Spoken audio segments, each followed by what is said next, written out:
किन्ने जनां नूं पता लोकपाल बिल की आ? कुछ भी बोलने से पहले सबसे पहले हमें ये पता होना चाहिए कि लोकपाल बिल है क्या। बात सही है तभी सुन मेरा भरा, लोकपाल बिल एक कॉन्स्टिट्यूशन का एक लॉ है जो आज से 42 साल पहले फोर्थ कॉन्स्टिट्यूशन में पार्लियामेंट में पेश हुआ था, जिसे राज्यसभा ने हेलो यार मेरा भरा एक मिनट, हेलो यार चुप रहो यार, आवाज मत करो यार, साइलेंट बॉयज,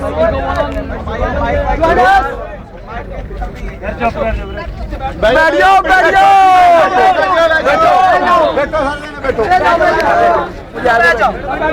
मशीन निकाल लो, बैठ जाओ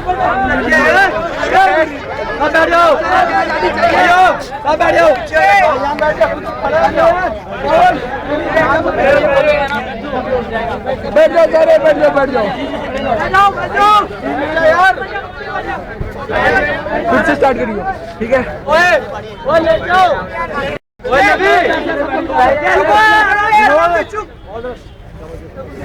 1969 के अंदर लोकसभा में एक बिल पारित हुआ था जिसे लोकपाल बिल के नाम से जाना गया था।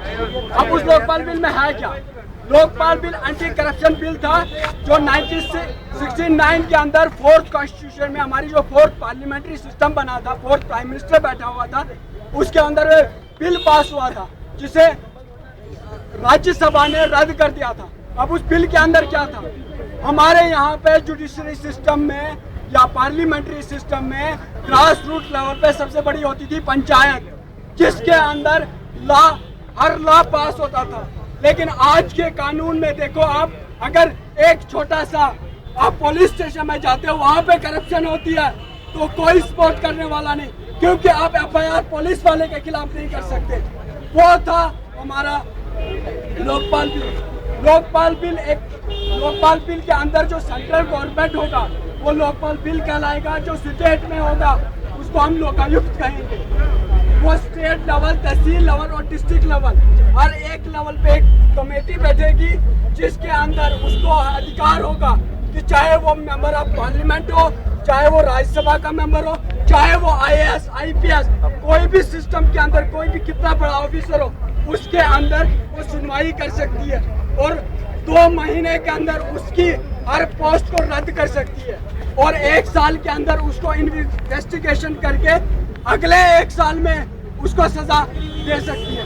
आप जानते होंगे कि हमारे सिस्टम के अंदर कितने ही मिनिस्टर हैं जिनके ऊपर लाखों के केस दर्ज हैं, हजारों की गिनती में नहीं, कुछ मिनिस्टर लाखों में हैं। एक हसन अली जिसने 15,000 करोड़ रुपए का घोटाला किया, यहाँ हर चौराहे पे, हर गली पे हसन अली जितने कितने ही लोग भरे पड़े हैं। यहाँ कानून के रक्षक नहीं, कानून के भक्षक बने हुए हैं। ताली ताली।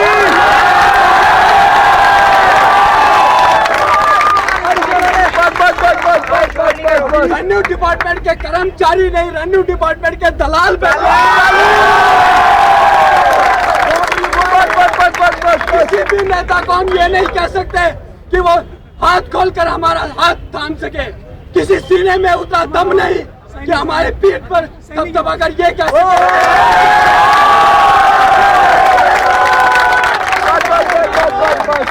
अब सबसे बड़ी बात, इस लोकायुक्त को चुनेगा कौन? उस लोकायुक्त को चुनने के लिए भी कमेटी गठित की गई है। उस कमेटी के अंदर सुप्रीम कोर्ट के जजेस, IAS अधिकारी जिनका कभी क्रिमिनल रिकॉर्ड ना हो, यानी अपने जितने भी सर्विस की हो उनमें कोई भी उनका बैकग्राउंड क्रिमिनल रिकॉर्ड ना हो, वो NGO के 11 मेंबर्स जो टॉप NGOs हैं हमारे, उनके जो मेंबर्स हैं वो उनको चुनेंगे। प्लस हमारा ग्रास रूट लेवल, चाहे वो हमारे लोगों द्वारा चुने गए हो और वो एक पारदर्शी तरीका होगा। उसके बावजूद अगर हमारा लोकायुक्त का कोई मेंबर या जन लोकपाल बिल का कोई मेंबर करप्ट पाया गया, उसे 2 महीने में सजा होगी। अब एक लोकपाल बिल से हमें फायदे क्या होंगे? इस लोकपाल बिल के अंदर सपोज कोई मिनिस्टर पकड़ा जाता है, उस पे करप्शन का केस तो दर्ज होगा, साथ में उसे वो सारी रकम सरकार को लौटानी होगी जो आज के किसी कानून में नहीं है। कि सरकार को वो पैसा वापस लौटाया जाए।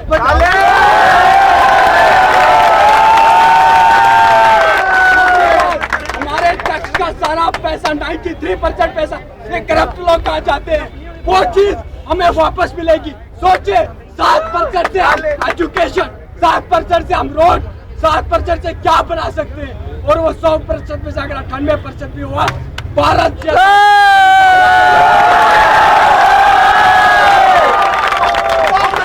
हम में से कितने लोग हैं जो गांधी को और भगत सिंह को अपना आदर्श मानते हैं? आदर्श गांधी और भगत नहीं, उनके विचार थे।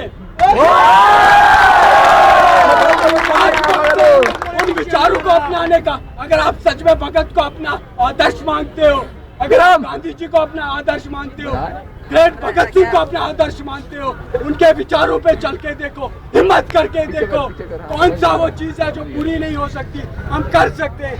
एक शेर में कहना चाहूंगा कि अमन बेचने वाले अमन बेचते हैं, कफन बेचने वाले कफन बेचते हैं, सरपरस्त बनाया हमने जिनको दिल्ली में बैठकर कामचोर वो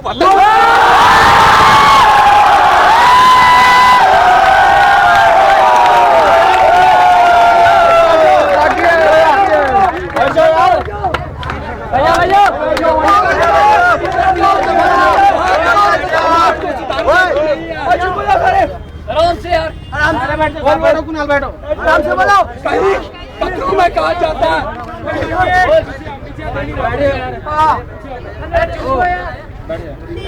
कहीं कतरों में कहा जाता है युवा वर्ग कमजोर है, युवा वर्ग ऐसा है, लेकिन हम उन्हें बता सकते हैं कि युवा वर्ग कमजोर नहीं है, युवा वर्ग दुखी है उस समाज से, उस प्रजाति से जिसने हमें आगे आने का रास्ता नहीं दिखाया, जिसने हमें आगे देखने के लिए विवश कर दिया कि हम अंधेरे में हैं। आप हमें बताइए कि आप लोग कहते हो कि हमारा युवा वर्ग दारू की भट्टियों में बैठा हुआ, आप दारू की भट्टियां लाने वाले हो, हम दारू की भट्टियों में नहीं जाए तो कहाँ?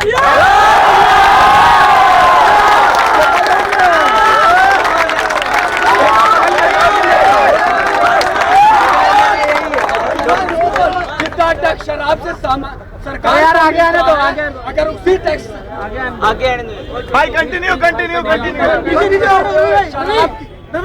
सबको बिठाओ नीचे शराब गोविंदा वाले भी वही है,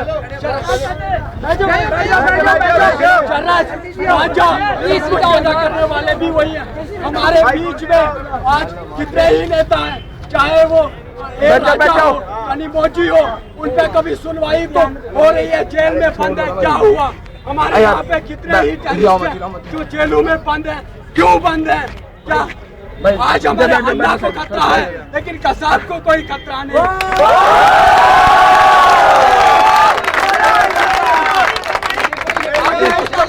देश को हम कब कह सकते हैं कि ये मेरा भारत है? हम आज सीना तान कर तो कह रहे हैं कि मेरा भारत महान है। क्या महान रखा है इसमें? जिसको देखो वो करप्शन के पीछे, जिसको देखो वो टेररिज्म के पीछे, जिसको देखो वो नक्सलाइट्स के पीछे, मोहस, कहीं लिटेज, कहीं क्या, वो क्यों? वो इन्हीं नेताओं की बदमाशी, वो इन्हीं नेताओं की कामचोरी, वो इन्हीं की गुंडागर्दी, अपनी राजनीति के बल पे कहीं उन्होंने आतंकवाद बनाया, कहीं उन्होंने लिटे बनाया, कहीं नक्सली बनाया। हम ये नहीं कहते कि वो ठीक है, लेकिन हम ये कहते हैं कि खुला समर्थन होता है इन पॉलिटिशियंस का। अगर लोकपाल बिल तैयार होता है हमारे समाज के अंदर, मैं एक बात की आपको गारंटी देता हूँ कि इनमें से कोई ऐसा नेता नहीं जिसका दामन पाक हो और वो ये कह सके कि हाँ मैं आपको लीड कर सकता हूँ, ऐसा कोई नेता नहीं। इन्हीं शब्दों के साथ मैं अपनी वाणी को आराम देता हूँ। जय हिंद, जय भारत।